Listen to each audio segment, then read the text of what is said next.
Hello everyone, कैसे हैं आप सभी लोग। रिसेंटली मिनिस्ट्री ऑफ फाइनेंस ने एक बिल इंट्रोड्यूस किया था लोकसभा में जिसका नाम है बैंकिंग लॉ अमेंडमेंट बिल 2024 और इसको लोकसभा से पास कर दिया गया है। बहुत जल्दी इसे राज्यसभा में प्रेजेंट किया जाएगा एंड राज्यसभा में प्रेजेंट करने के बाद राष्ट्रपति के हस्ताक्षर के बाद ये बिल एक्ट में कन्वर्ट हो जाएगा और डेफिनेटली बिल एक्ट में कन्वर्ट हो ही जाएगा।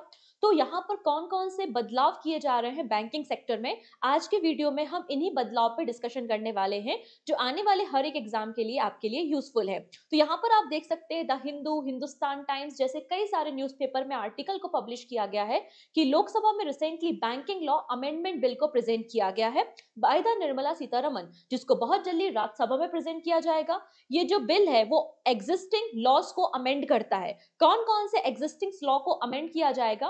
तो यहाँ पे reserve bank of India RBI act 1934 में अमेंडमेंट होगा, बैंकिंग रेगुलेशन एक्ट 1949 में अमेंडमेंट किया जाएगा, state bank of India act 1955 में अमेंडमेंट किया जाएगा and banking company acquisition and transfer of undertaking act 1970-1980 में अमेंडमेंट किया जाएगा। तो ऑलरेडी एग्जिस्टिंग चार एक्ट्स में अमेंडमेंट करके इस बिल को लाया गया है। आइए हम कुछ की फीचर्स देखेंगे, की प्रोविजंस देखेंगे। सबसे पहली बात की है nomination for deposit and bank product.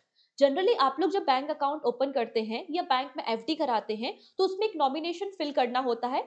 अगर आपकी डेथ हो जाती है किसी कारणों से तो आपके पैसे का इस्तेमाल कौन करेगा या आपका पैसा किसको दिया जाएगा। तो जैसे कि मेरा अगर अकाउंट है तो मेरी मदर का नाम उसमें नॉमिनी है, तो अगर मुझे कुछ हो जाता है, मेरी डेथ हो जाती है, तो मेरा सारा पैसा मेरी मदर को दिया जाएगा। तो अभी तक क्या होता था, एक सिंगल बैंक अकाउंट में केवल एक ही नॉमिनी होता था। लेकिन यहाँ पे कोविड सिनेरियो देखा, गवर्नमेंट ऑफ इंडिया ने आइडेंटिफाई किया कि कोविड में क्या हुआ, जो बैंक होल्डर है, बैंक अकाउंट होल्डर है, उसकी डेथ भी हो गई और जो नॉमिनी है उसकी भी डेथ हो गई। तो ऐसे केसेस में अब पैसा किसको दिया जाएगा? तो यहाँ पर कुछ चेंजेस किए गए हैं। किसी भी बैंक अकाउंट में अब मैक्सिमम 4 नॉमिनी फिल किए जा सकते हैं। मतलब मैं अपने मदर का नाम, फादर का नाम, अपने हस्बैंड का नाम, किसी का नाम भी यहाँ पे फिल कर सकती हूँ। तो यहाँ पर ये चेंज किया गया है। करेंट रूल ये था कि बैंकिंग रेगुलेशन एक्ट अलाउ करता था कि डिपॉजिटर को कि केवल वो एक सिंगल नॉमिनी फिल कर सकता है, लेकिन यहाँ पे जो अमेंडमेंट किया जा रहा है, जो प्रपोज्ड अमेंडमेंट है, उसमें 4 नॉमिनी को असाइन किया जा सकता है।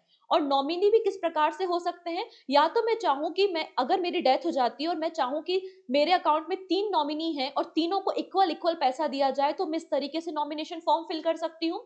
अगर मैं चाहूं कि मेरा सक्सेसर कौन होगा, अगर मेरी डेथ हो जाती है तो मेरा जो पैसा है वो मेरी मदर को दिया जाए, अगर मेरी मदर को कुछ हो जाता है तो मेरा जो पैसा है मेरे फादर को दिया जाए, मेरे फादर को भी कुछ हो जाता है तो मेरा जो पैसा है वो मेरे हस्बैंड को दिया जाए। तो इस तरीके से आप इस ऑर्डर में भी नॉमिनेशन को फिल कर सकते हैं। तो ये पहला अमेंडमेंट प्रपोज किया गया है बाय द कैबिनेट। अगर हम नेक्स्ट बात करेंगे, नेक्स्ट आता है रिम्यूनरेशन ऑफ ऑडिटर।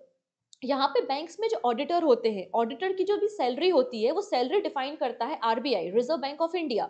अभी तक करंट यही रूल आपको देखने को मिलेगा, लेकिन जो अमेंडमेंट प्रपोज किया गया है उसमें कहा है कि बैंक्स के जो भी ऑडिटर्स होंगे, ऑडिटर की जो भी सैलरी होगी वो रिस्पेक्टिव बैंक डिसाइड करेगा। मतलब एक तरीके से बैंक्स को पावर यहाँ पर दी जा रही है। तो ये सेकेंड अमेंडमेंट प्रपोज किया गया है इस पर्टिकुलर बिल में।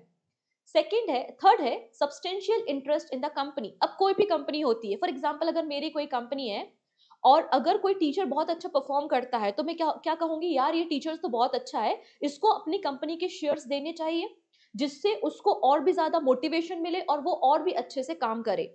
क्लियर है? तो वैसे ही यहाँ पे जो बोर्ड ऑफ डायरेक्टर होते हैं बैंक्स के, उनके पास भी शेयर होल्डिंग होती है और इस रूल को डिफाइन किया गया था 1968 में। और 1968 में जो बैंक्स होते हैं, बैंक के जो बैंक ऑफ डायरेक्टर्स होते हैं, उनको 5 लाख रुपए तक की शेयर होल्डिंग दी जाती थी। लेकिन ये तो बहुत पुरानी घटना हो चुकी है, अब तो सिनेरियो अलग है, मामला बहुत अलग है।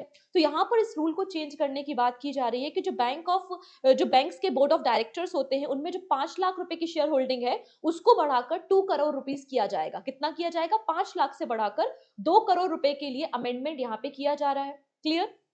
Next, prohibition on common director in the cooperative banks. अब यहाँ पे करंट रूल ये कहता है, जो हमारा बैंकिंग रेगुलेशन एक्ट है 1949 का, उसमें कहा है कि कोई भी अगर बैंक का डायरेक्टर है तो वो किसी एक सिंगल बैंक में, किसी सिंगल कोऑपरेटिव बैंक में डायरेक्टर हो सकता है, वो मल्टीपल कोऑपरेटिव बैंक में डायरेक्टर या उनके बोर्ड का मेंबर नहीं हो सकता।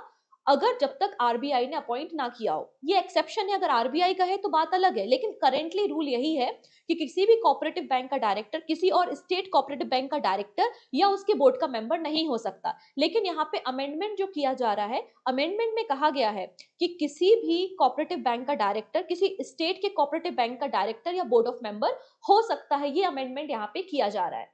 नेक्स्ट है tenure of director of cooperative bank.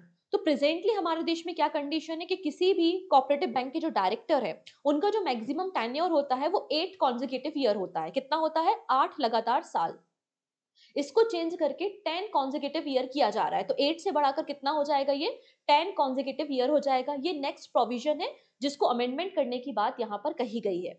Next बात करेंगे, redefine the reporting dates for bank for regulatory compliance. अभी जनरली क्या होता है, जो बैंक की बैलेंस शीट होती है उसको यहाँ पे रिपोर्ट करना होता है आरबीआई को, और जनरली अभी क्या होता है, जो आपका सेकेंड और फोर्थ फ्राइडे होता है, सेकेंड एंड फोर्थ फ्राइडे होता है, उसमें हमारे जो बैंक्स होते हैं उनकी जो भी रेगुलेटरी कंप्लायंस है वो आरबीआई को रिपोर्ट सबमिट करते हैं। लेकिन अभी भी आपको महीने में 2 बार कंप्लायंस रिपोर्ट करनी है, लेकिन वो ड्यूरेशन आपका चेंज कर दिया है। तो किसी भी मंथ की, मतलब जो मंथ है उसकी जो 15 तारीख होती है और जो लास्ट डेट होती है उसमें आपको कंप्लायंस फिल करनी है। तो यहाँ पे जो रिपोर्टिंग डेट है उसको रिडिफाइन किया गया है, 15th and last day of the every month. पहले ये क्या था? ये सेकेंड एंड फोर्थ फ्राइडे था। आई थिंक आपको समझ में आ गया होगा कि कौन कौन से मेजर चेंजेस किए जा रहे हैं इस अमेंडमेंट में। ओके, बहुत जल्दी ये अमेंडमेंट बिल जो है वो एक्ट में कन्वर्ट हो जाएगा। इस तरीके की मोर इन्फॉर्मेशन के लिए आप मुझे फॉलो भी कर सकते हैं डेली करंट अफेयर्स में मॉर्निंग 9 AM। इसके अलावा यहाँ पर आप देख सकते हैं कि नवंबर मंथ की banking current affairs magazine launch हो चुकी है विद 150 MCQ, जिसमें आपको बैंकिंग के रिलेटेड सारे appointment, banking news, RBI circular, SEBI circular, different agreement of banking sector और हमारे 150 MCQ आपको इसमें मिलेंगे। आप इस मैगजीन को डाउनलोड भी कर सकते हैं, प्रिंट आउट भी कर सकते हैं पूजा जैन क्लासेस एप्लीकेशन से। ओके, सो मिलते हैं नेक्स्ट सेशन में। Take care and bye bye.